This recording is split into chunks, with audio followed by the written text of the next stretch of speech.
Subscribe करिए hi-fi study channel को, bell icon को प्रेस कीजिए लेटेस्ट वीडियो अपडेट सबसे पहले पाने के लिए।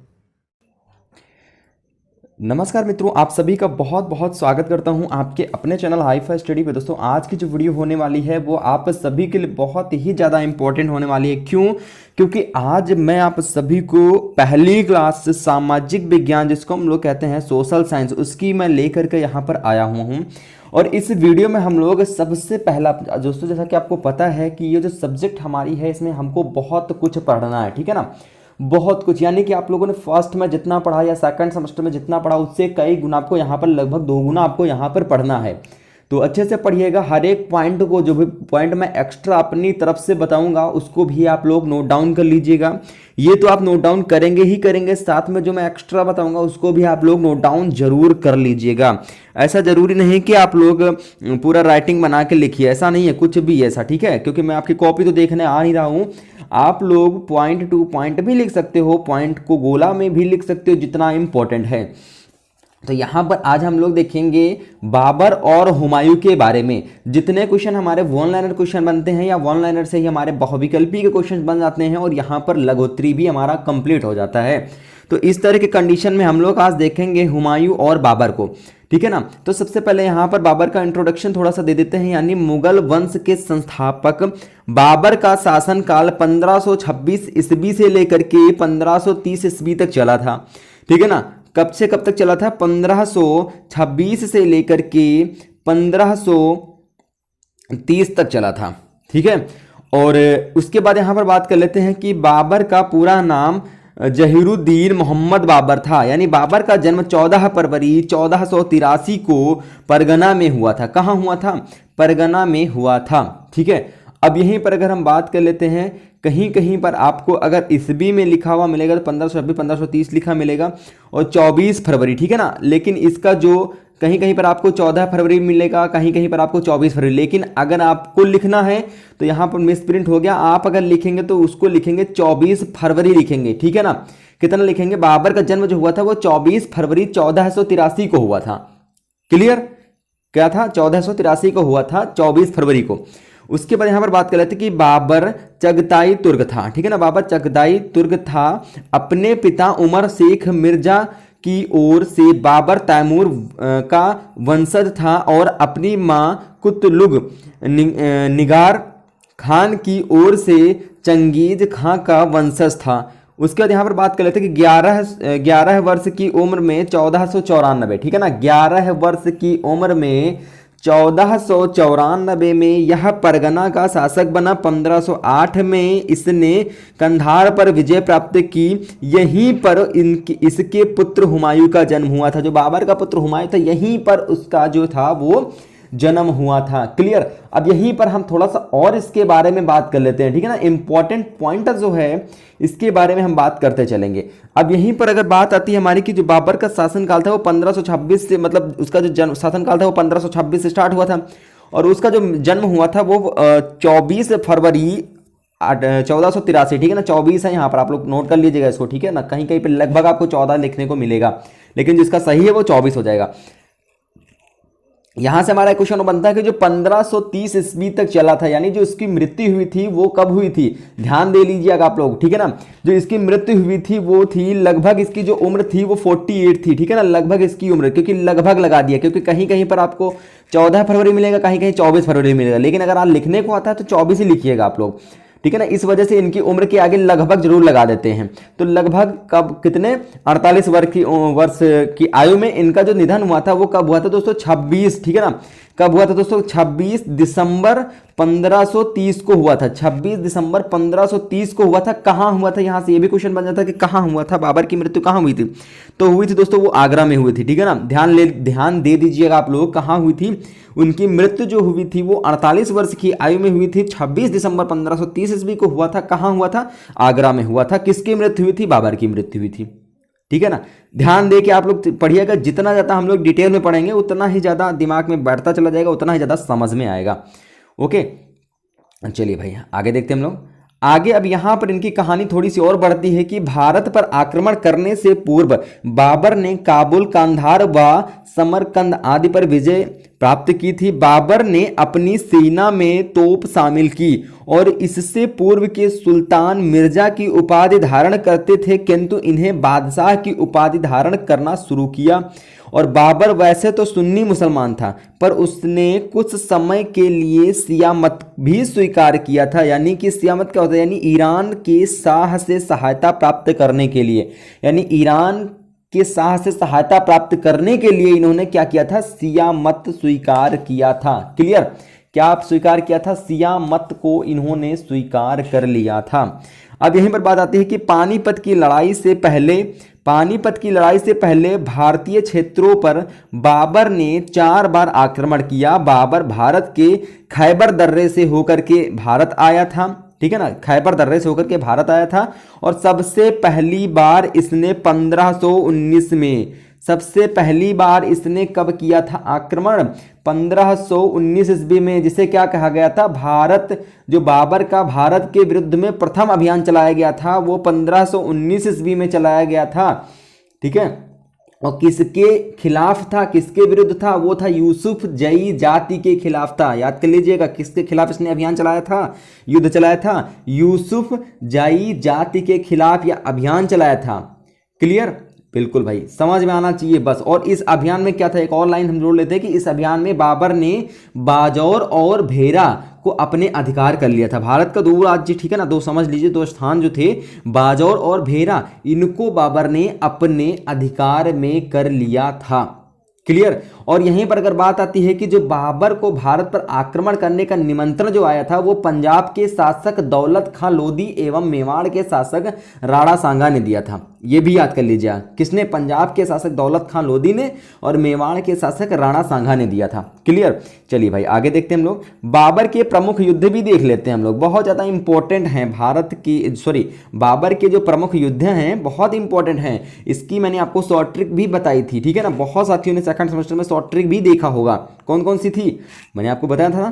पहला यहां पर युद्ध था पानीपत का, खानवा का, चंदेरी का, घाघरा का, ठीक है ना, पानीपत, खानवा, चंदेरी। क्लियर, 26 में पानी पिया, 27 में खाना खाया, 28 में चल दिया और 29 में, क्लियर, बिल्कुल ऐसे ही था ना, बिल्कुल। तो यहां पर दोस्तों पहला जो यहां पर हो जाएगा वो हो जाएगा पानीपत का युद्ध। पानीपत का युद्ध के बारे में थोड़ी चर्चा कर लेते हैं। जो ये युद्ध हुआ था, ये युद्ध हुआ था 21 अप्रैल 1526 को हुआ था। याद रखिएगा आप लोग, कब हुआ था, 21 अप्रैल। हालांकि यहां पर 1526 दिया रहेगा, लेकिन मैं आपको बता रहा हूं कब हुआ था, 21 अप्रैल को हुआ था। क्लियर, रटा हुआ है सब, 21 अप्रैल 1526 को ईस्वी को हुआ था।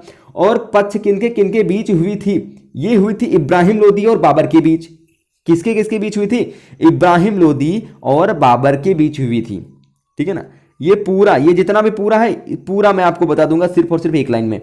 उसके बाद यहां पर जो विजय हुई थी वो बाबर की हुई, मतलब इन्होंने जो पानीपत का युद्ध था, खानवा का युद्ध था, चंदेरी का युद्ध था, घाघरा का युद्ध हुआ, इन्होंने चारों युद्ध में किसकी विजय हुई थी, बाबर की विजय हुई थी। इब्राहिम लोदी और बाबर में बाबर जीता। राणा सांगा, फिर दूसरा युद्ध राणा सांगा बाबर के बीच हुआ था तो बाबर जीता। उसके बाद मेदिनी राय और बाबर का हुआ था तो बाबर भी जीता। अफगानों और बाबर के बीच में हुआ था तब भी बाबर ही जीते थे। ठीक है ना, विजयी बाबर का हुआ था। तो यहां पर पानीपत का युद्ध के बारे में बात कर लेते हैं। यानी कि यहां पर राणा सांगा बाबर के भारत में आक्रमण करने को आमंत्रित किया था और बाबर ने अपने 12,000 सैनिकों के सहयोग से इब्राहिम लोदी की सेना को बहुत बुरी तरह परास्त किया।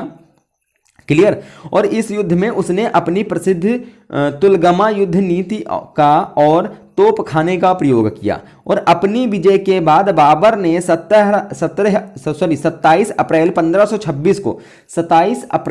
1526 को दिल्ली के मुगल वंश के संस्थापक के रूप में अपना राज्याभिषेक कराया था। कब कराया था दोस्तों, यहां पर 27 अप्रैल को, यानी कि इस 21 अप्रैल को यह युद्ध छिड़ा था और 27 अप्रैल को ये जीत गए थे और वहां पर उन्होंने राज्याभिषेक भी कराया था। और जो यहां पर पानीपत के युद्ध के समय भारत की राजनीतिक शक्ति जो अफगानों और राजपूतों में बटी थी, इस राजनीतिक शक्ति पर अधिकार के उद्देश्य से बाबर ने खानवा और घाघरा का युद्ध लड़ा। क्लियर, ये भी ध्यान रखिएगा आप लोग। यानी कि अब सबसे पहली बात यहाँ पर आती है कि पानीपत का युद्ध, प्रथम युद्ध हुआ था, ये किसके किसके बीच हुआ था? तो इब्राहिम लोदी और बाबर के बीच हुआ था। ये भी क्लियर हो गया ना। और यहीं से अगर बात करते हैं कि जो बाबर के पिता का नाम था, इसके पहले मैं आपको थोड़ी सी और जानकारी दे देता हूँ। जो बाबर के पिता थे वो उमरीज शेख मिर्जा थे, ठीक है ना। फरगामा नामक छोटे राज्य के शासक भी थे। और बाबर जो थे वो जो गद्दी पर बैठे थे, फरगना की गद्दी पर, यानी इनके जो पिताजी थे उमर शेख, ये फरगना नामक छोटे राज्य के शासक थे। और जब बाबर का नंबर आया इनके पिता की गद्दी पर बैठने का, तो वो बैठे थे दोस्तों 8 जून 1494 को बैठा था। ये कौन बैठा था? बाबर बैठा था। किसकी गद्दी पर बैठा था? फरगना नामक छोटे से राज्य की गद्दी पर बैठा था 8 जून 1494 को, याद रख लीजिएगा आप लोग, ठीक है। और यहीं पर अगर बात कर लेते हैं कि बाबर ने 1507 ईस्वी में बादशाह की भी उपाधि धारण की थी। ये भी लाइन याद कर लीजिएगा आप लोग, इंपॉर्टेंट लाइन है, ठीक है ना। बादशाह की उपाधि बाबर ने कब धारण की थी? तो 1507 ईस्वी में धारण की थी। क्लियर। और बाबर की, अब यहीं पर अगर बात आती कि बाबर के जो पुत्र थे, ठीक है ना, थोड़ा सा मैं आगे जा रहा हूं लेकिन मुझे वहां तक नहीं जाना चाहिए, लेकिन बताने वाली चीजें हैं तो इस वजह से बताना पड़ रहा है, ठीक है ना, क्योंकि अभी आपको सेकंड नंबर यहां पर खानवा का युद्ध था। तो यहां पर दोस्तों मैं आपको बता दूं, जो बाबर के 4 पुत्र थे, कौन कौन थे? पहला जिसका अभी इसके बाद में आपको बताऊंगा उसके बारे में, कौन था? हुमायूं था, कामरान था, अस्करी था और हिंदाल था। ये 4 पुत्र इनके थे, हुमायूं, कामरान, अस्करी और हिंदाल, 4 पुत्र थे। और बाबर ने भारत पर कितनी बार आक्रमण किया था? यह भी क्वेश्चन बहुत ज्यादा बहुविकल्पी में पूछ लिया जाता। तो कब आक्रमण कितनी बार किया था इन्होंने आक्रमण किया था 5 बार। कितनी बार? 5 बार किया था। कितनी बार किया था? 5 बार किया था। क्लियर। और चलिए भाई, और यहीं पर बाबर जो था, उसके स्वभाव जो था, उसकी जो उदारता थी, कह लीजिए उसकी उदारता, उसके स्वभाव के लिए जो उसको एक और उपाधि दी गई थी, एक और उपाधि जो उसको दी गई थी दोस्तों, वो दी गई थी कलंदर की उपाधि। कौन सी उपाधि दी गई थी? कलंदर की उपाधि दी गई थी, उसकी उदारता को देखते हुए। अब चलिए भाई आगे नहीं बढ़ेंगे, नहीं तो ज्यादा हो जाएगा, क्योंकि बहुत इतिहास है भाई, बहुत ज्यादा है, ठीक है। चलिए भाई यहां पर देखते हैं हम लोग खानवा का युद्ध। यानी खानवा का युद्ध जो हुआ था वो 1527 आपको यहां पर देखने को मिलेगा, लेकिन जो इसकी रियल डेट है 16 मार्च, या फिर यहां पर कहीं कहीं आपको 17 मार्च भी लिखा मिलेगा, कहीं कहीं पर आपको 17 मार्च भी लिखा मिलेगा। 17 मार्च या 16 मार्च 1527 ईस्वी को हुआ था। किसके किसके? बाबर और मेवाड़ के राजा राणा सांगा के बीच। इस युद्ध में विजय के बाद बाबर ने गाजी की उपाधि धारण की। मतलब कितनी ज्यादा उपाधि यार धारण करेंगे ये, ठीक है। यानी खानवा के युद्ध के पश्चात, यहीं से एक और क्वेश्चन बन जाता है साथियों कि खानवा युद्ध के विजय के बाद बाबर ने गाजी की उपाधि धारण की थी। क्लियर। किसकी उपाधि? गाजी की उपाधि। और ये जो युद्ध हुआ था ये 17 या 16 मार्च 1527 ईस्वी में हुआ था, ठीक है। कब हुआ था? 1527 ईस्वी में हुआ था। किसके किसके बीच हुआ था? राणा सांगा और बाबर के बीच हुआ था, जिनमें बाबर की विजयी प्राप्त हुई थी। ओके। यहां पर बात करते हैं हम लोग चंदेरी का युद्ध। चंदेरी का युद्ध दोस्तों है, ये भी बहुत ज्यादा जाना माना युद्ध है, ठीक है ना, बहुत ज्यादा जाना माना और चर्चित में युद्ध रहा है ये। चंदेरी का युद्ध जो हुआ था दोस्तों, ये हुआ था 29 जनवरी 1528 को हुआ था। कब हुआ था? 29 जनवरी 1528 को हुआ था। बाबर और चंदेरी के शासकों मेदिनी राय के बीच हुआ था, और इस युद्ध में बाबर विजयी रहा था। मतलब मैंने आपको ऊपर ही बता दिया था कि जितने भी युद्ध थे, 4 युद्ध हुए थे, चारों युद्ध में बाबर की ही विजयी प्राप्ति हुई थी। मेदिनी राय में भी बाबर ही जीता था। कब हुआ था युद्ध? 29 जनवरी 1528 ईस्वी को हुआ था। समझ में आ रहा ना? बिल्कुल समझ में आना चाहिए भाई, बस समझ में आना चाहिए बस। और यहां पर बात कर लेते हैं हम लोग एक और अपने पॉइंट के बारे में, जो राणा सांगा था। ध्यान दीजिएगा आप लोग, जो राणा सांगा, जो खानवा के युद्ध वाला जो राणा सांगा था, जिसमें बाबर की विजय प्राप्त हुई थी, तो राणा सांगा की जो मृत्यु हुई थी, राणा सांगा की मृत्यु हुई थी वो 30 जनवरी 1528 को जहर दे दिया गया था। किसको? राणा सांगा। खानवा के युद्ध में जो पराजित हो गया था, ठीक है ना, राणा सांगा, उसको जहर दे करके मारा गया था। कब मारा गया था? तो 30 जनवरी 1528, यानी कि जब वो 1527 में हार गया था, 1527 में जब वो हार गया था, तो 1528 में उसको जहर दे करके मार दिया गया। हो सकता है बाबर ने ही मरवा दिया हो, ऐसा भी हो सकता है, ठीक है, लेकिन अभी कोई लिखित वो प्राप्त है नहीं।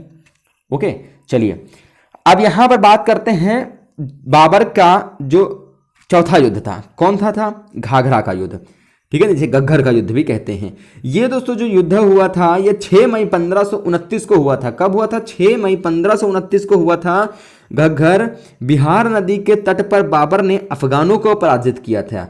अफगान जो थे वो पराजित हो गए थे। किससे? बाबर से हो गए थे। मध्यकाल का यह पहला युद्ध था जो जल और स्थल दोनों में लड़ा गया था। यही एक ऐसा युद्ध है मध्यकाल का जो जल में भी लड़ा गया था और स्थल में भी लड़ा गया था। अभी बताया ना कि बिहार की नदी घग्घर नदी के तट पर हुआ था और यह बाबर द्वारा लड़ी गई अंतिम लड़ाई भी थी। अंतिम लड़ाई। अब यहां पर बात कर लेते हैं जो बाबर था, ठीक है ना, जो बाबर था उसकी जो मृत्यु हुई थी मैंने आपको बता दिया 48 वर्ष की आयु में 26 दिसंबर 1530 को हुई थी, आगरा में हुई थी। और वहीं पर प्रारंभ में ही क्या था, बाबर के शव को आगरा के आराम बाग में दफनाया गया था। आराम बाग में दफनाया गया था। बाद में काबुल में उसके द्वारा चुने गए स्थान में दफनाया गया था। बाद में उसको कहाँ ले जाया गया?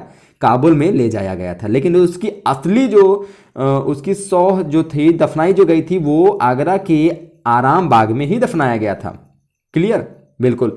यहीं पर अगर बात कर लेते हैं हम लोग की बाबर की कृति और उनकी संतानों के बारे में, ठीक है ना, बाबर की कृति और उनकी संतानों के बारे में बात कर लेते हैं। यानी तुजुक ए बाबरी बाबर द्वारा रचित एक कृति है, ठीक है ना, बाबर द्वारा एक रचित कृति है जो किस भाषा में है साथियों? जो वो है तुर्की भाषा में है। किस भाषा में है? तुर्की भाषा में। बाबर की इस रचना को अकबर ने अब्दुल रहीम खान खाना के द्वारा तुर्की से फारसी भाषा में अनुवादित कराया। बाबर ने अपनी आत्मकथा तुजुक ए बाबरी में लिखा है और जब मैंने हिंदुस्तान विजिट किया उस समय हिंदुस्तान में 5 मुसलमान शासकों तथा 2 काफिर बादशाहों का नाम शासन था। यानी कि बाबर ने जो अपनी कथा थी वो बाबरनामा में लिखी थी। कहाँ लिखी थी? बाबरनामा में, या तुजुक ए बाबरी कहते हैं, बाबरनामा में रचित थी। आप लोगों को लिखा बहुत जगह मिलेगा कि भाई बाबरनामा की रचना की थी, जिसका अनुवाद बाद में फारसी भाषा में अब्दुल रहीम खान खाना ने की थी। और बाबर को मुबैयान नामक पद शैली का भी जन्मदाता माना जाता है। ये भी याद रखिएगा आप लोग। उनके मैंने आपको पुत्रों के बारे में बता दिया, उनको मैंने उनके पुत्रों के यानी बाबर के पुत्रों के बारे में मैंने आपको पहले ही बता दिया, तो यहाँ पर आपको ऊपर बताने की जरूरत ही नहीं है। और बाद में अगर बाबर का जो उत्तराधिकारी बना था, यानी बाबर के बाद जो उसका उत्तराधिकारी बना था वो उसका पुत्र बना था। कौन था? हुमायूं था। हुमायूं के बारे में हम लोग देखेंगे।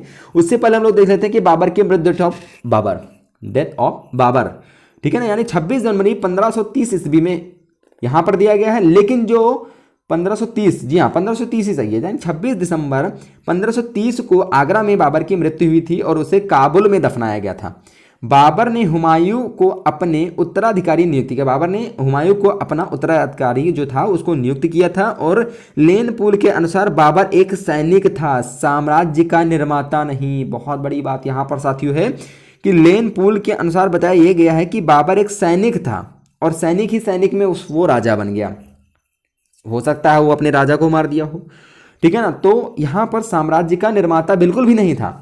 अब यहाँ पर अपना हम दूसरा पॉइंट देखेंगे जो जबरदस्त अपना देखेंगे 1.3। मैं आपको पूरा सीरियल से लेकर के चल रहा हूँ, बिल्कुल अच्छे से पढ़ना है। पीडीएफ को लेना बिल्कुल भी नहीं बोलना। सभी साथी भाई पीडीएफ को टेलीग्राम चैनल से ज्वाइन करके इसको जरूर से जरूर डाउनलोड कर लेंगे, ठीक है ना, जरूर जरूर डाउनलोड करेंगे।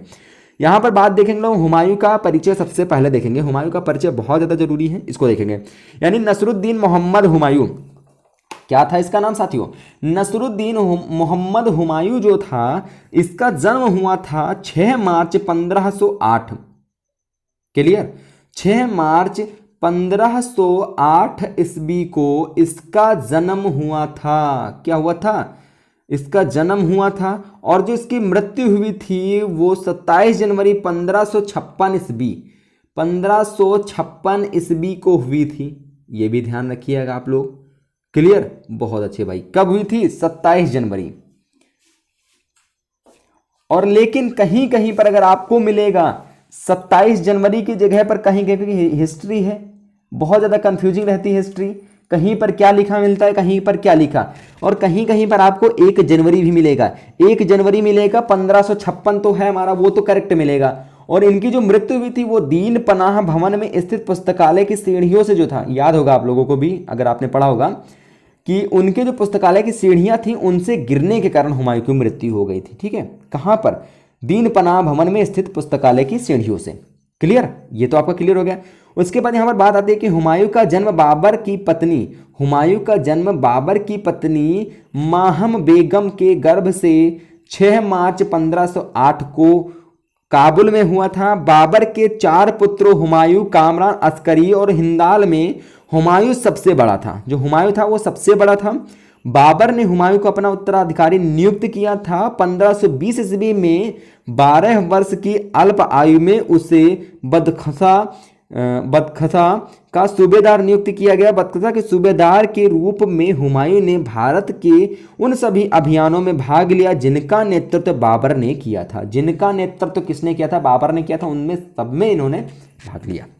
ओके, चलिए भाई, इनके राज्याभिषेक के बारे में थोड़ी सी बात कर लेते हैं। यानी 1530 ईस्वी में इनका राज्याभिषेक जो था, इनकी थोड़ी सी एक लाइन में बात कर लेते हैं। लेकिन ये मैंने आपको पॉइंट टू पॉइंट नोट कराने के लिए, या कुछ भी साथी ऐसे हैं जो नोट डाउन करते हैं, नोट्स बनाते हैं, तो उनके लिए मैंने इतना सब लिख करके रखा है। बाकी एक लाइन में मैं आपको बता सकता हूँ, ठीक है ना। जैसे कि यहाँ पर 1526 से 1530 दिया गया है, लेकिन नहीं दोस्तों, यहाँ पर 26 दिसंबर नहीं है। यहाँ पर आप अगर लिखना चाहते हैं, अगर लिखने को आता है, क्योंकि यहाँ पर पीडीएफ में काफ़ी सारे मिसप्रिंट हुए हैं, क्योंकि पीडीएफ इसको मैंने तो टाइप किया नहीं, इस वजह से मिसप्रिंट हो गए हैं। लेकिन मैं आपको बता दूं, 26 दिसंबर 1530 नहीं, यहाँ पर 29 दिसंबर 1530 होगा, ठीक है ना। 29 दिसंबर 1530 होगा, इसको आप लोग नोट डाउन कर लीजिएगा। 1530 को आगरा में 23 वर्ष की अवस्था में सिंहासन पर बैठा था। ये कहाँ बैठा था? आगरा में इसका राज्याभिषेक हुआ था, सिंहासन पर बैठा था। गद्दी पर बैठने से पहले हुमायूं बदखसा का सूबेदार भी था, मैंने आपको भी ऊपर ही बताया, ठीक है ना। कहाँ था? पंजाब में। उसके बाद यहाँ पर अगर हम बात कर लेते हैं कि अपने पिता के अनुसार क्या था, हुमायूं ने अपने राज्य का बंटवारा अपने भाइयों में कर दिया था हुमायूं ने, ठीक है। यानी कामरान को क्या दे दिया था? कामरान को दे दिया था दोस्तों काबुल। याद रख लीजिएगा आप लोग, इसमें शायद नहीं दिया गया, लेकिन मैं आपको बता दूं, जो कामरान था उसको उन्होंने काबुल दे दिया था। काबुल और कांधार दोनों राज्य उसको दे दिए थे। मिर्जा अस्करी को संभल, मिर्जा हिंदल और अलवर एवं मेवाड़ की जंगीरें दी थी, यानी उनको उनका भार सौंप दिया था। और अपने चचेरे भाई जो थे इनके, सुलेमान मिर्जा को हुमायूं ने बद का प्रदेश दिया था। यानी जो प्रदेश का पहले सूबेदार था, वो सूबेदार वहां से हट करके और उसका जो कारोबार था उन्होंने अपने चचेरे भाई, किन्होंने? हुमायूं ने अपने चचेरे भाई सुलेमान मिर्जा को दे दिया था। 1533 में, अब यहाँ पर क्या हुआ, 1533 में बात आई कि जो हुमायूं थे वो दीन पनाह नामक नए नगर की स्थापना की थी। दीन पनाह नामक नए नगर की स्थापना थी और वहीं पर इनकी मृत्यु भी हुई थी। मृत्यु मैंने आपको बताया। अब यहीं पर बात कर लेते हैं इनका जो सैन्य अभियान था। सैन्य अभियान क्या था? यानी हुमायूं ने अपने विजय अभियान के तहत कई प्रदेशों को विजिट किया। उनके द्वारा जिन प्रदेशों के खिलाफ अभियान चलाया गया वे निम्न थे। पहला हो जाएगा यहाँ पर कि कालिंगर का युद्ध। कालिंगर का युद्ध दोस्तों जो हुआ था वो हुआ था 1531 ईस्वी को हुआ था। कब हुआ था साथियों? 1531 ईस्वी को हुआ था, जिसे देवरा भी कहते हैं, जिसे हम क्या कहते हैं? कालिंगर या फिर देवरा के नाम से भी जानते हैं। हुमायूं को कालिंगर अभियान गुजरात के शासक बहादुर शाह की बढ़ती हुई शक्ति को रोकने के लिए करना पड़ा। कालिंजर पर आक्रमण हुमायूं का पहला आक्रमण था। कालिंजर के राजा प्रताप रुद्रदेव से धन लेकर हुमायूं वापस जौनपुर की ओर चला गया। यहीं पर बात कर लेते हैं हम लोग यहाँ पर दोस्तों कि 1531 में ये कालिंजर भी कहते हैं इसको। कहीं कहीं पर आपको ये देवरा भी लिखा मिलेगा, कंफ्यूज नहीं होना है आपको, इसको ब्रैकेट में देवरा भी कर लेना है। दूसरा जो हुआ था वो हुआ था दोहरिया का युद्ध। दोहरिया का युद्ध जो हुआ था वो 1532 में हुआ था। कब हुआ था साथियों? 1532 में ये हुआ था दोहरिया का युद्ध। यानी जौनपुर की ओर से अग्रसर हुमायूं की सेना एवं महमूद लोदी की सेना के बीच अगस्त 1532 ईस्वी में दोहरिया नामक स्थान पर संघर्ष हुआ, जिसमें महमूद की पराजय हुई। जो महमूद गजनबी थी, महमूद लोदी था, उसकी पराजय हुई थी। और इस युद्ध में अफगान सेना का नेतृत्व महमूद लोदी ने किया था, ये भी याद रखिएगा। तीसरा हुआ था यहाँ पर चुनार का युद्ध, ठीक है ना। चुनार का जो घेरा था वो 1532 ईस्वी में हुआ था। हुमायूं चुनार के किले पर आक्रमण के समय यह काफिला अफगान नायक शेर शाह यानी शेर खां के कब्जे में था।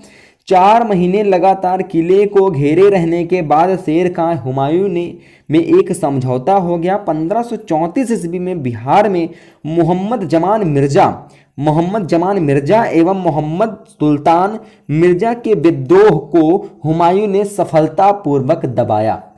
क्या था? सफलतापूर्वक इन्होंने उसको दबाया था। क्लियर? समझ में आ गया ना। उसके बाद हमारा चौथा जो आता है वो आता है दोस्तों यहाँ पर बहादुर शाह से युद्ध। इनका जो अगला हुआ था बहादुर शाह से युद्ध, यानी यहाँ पर इनका देखिए हुमायूं द्वारा लड़े गए। आप लोग इसको तो पढ़ ही सकते हो, इसको आप लोग पढ़ ही सकते हो, आराम से याद भी कर सकते हो, नोट डाउन भी कर सकते हो, बताने की जरूरत ही नहीं है।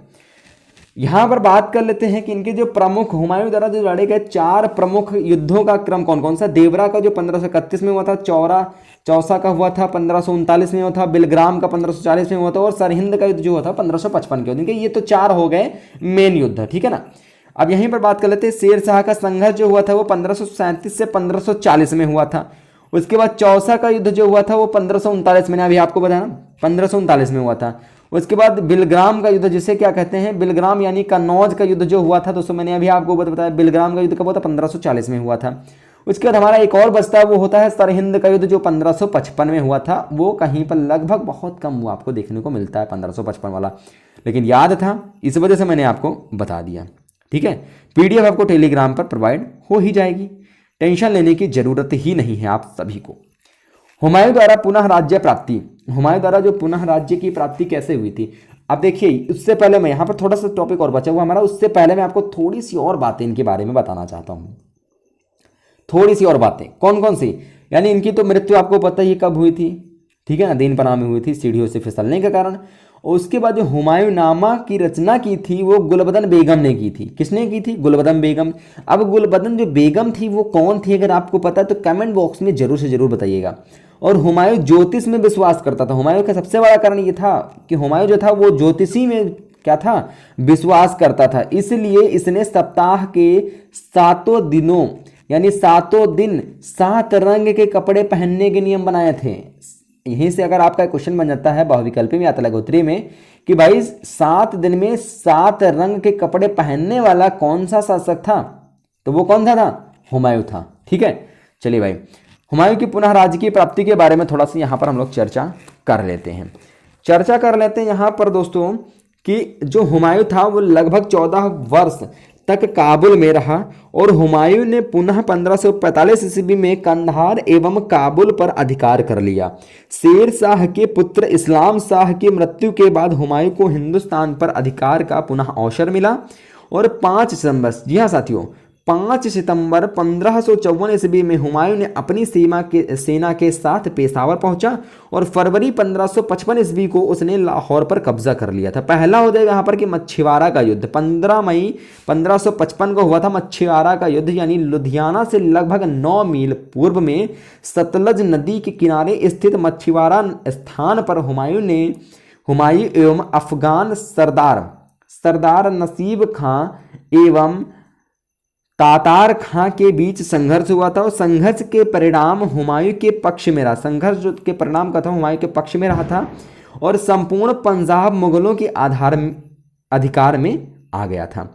बात कर लेते हैं यहाँ पर हम लोग की सरहिंद का युद्ध। मैंने अभी आपको बताया था लास्ट वाला युद्ध ना 1555 वाला, वो वाला सरहिंद का युद्ध जो था वो इस संघर्ष में अफगान सेना का नेतृत्व सुल्तान सिकंदर सूर एवं मुगल सेना का नेतृत्व बैरम खां ने किया और इस संघर्ष में अफगानों की पराजय हुई। 23 जुलाई 1555 ईस्वी को पुनः एक बार दिल्ली के तख्त पर हुमायूं को बैठने का सौभाग्य जो था वह प्राप्त हुआ। कब, 23 जुलाई 1555 ईस्वी को।